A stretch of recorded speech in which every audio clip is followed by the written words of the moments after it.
Janet Pretorius van Heuning en nou is jy die by. Welkom in die Overberg en vertel vir ons asseblief van Bibi die by. Ek maak se môre Annemarie en môre aan al die luisteraars.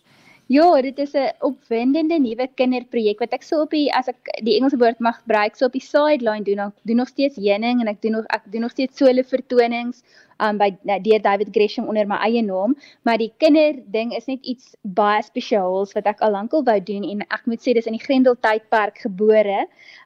Jy weet, ons het almal hier by die huis gesit en ons kon nie meer optree nie en ons kon niks meer doen nie en toe het ek my dogtertjie gehelp met graad R huiswerk die een oggend en ek het net besef ons het nou die ou kinderliedjies geluister van die selflees en luisterreeks wat ek destyds opgeneem het en sy was so mal daaroor en toe besef ek nee, nou is dit tyd om te skryf. Dit is nou die tyd. So ek's baie opgewonde oor die album. Ek sê my dogtertjie, sy's nou in graad 1, so sy's 7 jaar oud. Sy het eintlik help skryf van die liedjies wat nog ouliker is.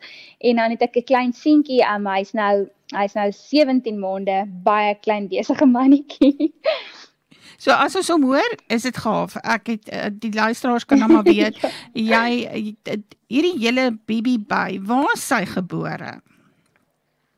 Weet jy, ek het seker omtrent, dit is seker omtrent al 15 jaar terug of dalk langer, ek het nou nie so getel nie, maar het ek 'n reeks opgeneem. Ek het al die kinderliedjies gesing op die selflees en luisterreeks vir kinders en dit was ongelooflik gewild. Daar was 'n storieboekie wat saam met dit uitgekom het.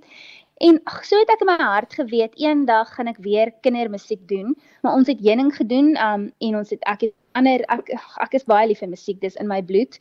En toe het ek begin skryf en toe so op 'n stadium het 'n bytjie, het my niggie gesê sy het 'n bytjie mascot wat sy kan koop, stel ek belang en ek het die mense gekontak en ek het die mascot gekoop en alles het net soos 'n legkaart in plek geval. So nou is die hele Bibi die by brand, as ek dit so kan stel, gebore.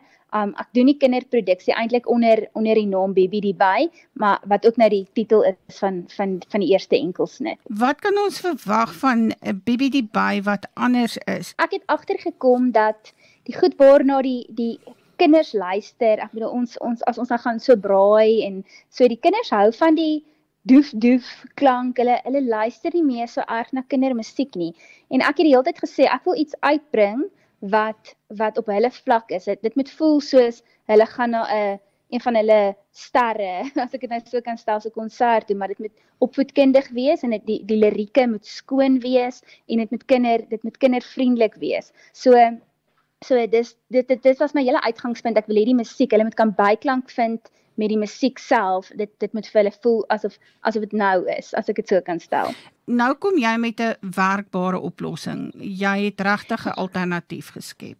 Ja, en ek moet sê, al die liedjies van die Bibi die by album is reeds beskikbaar op ons webtuiste, as ek dit mag noem, www.bibidieby.co.za. Die mense kan dit daar gaan koop en aflaai, maar die temas is goed soos vorms, kleure, my lyfie, plaasdiere.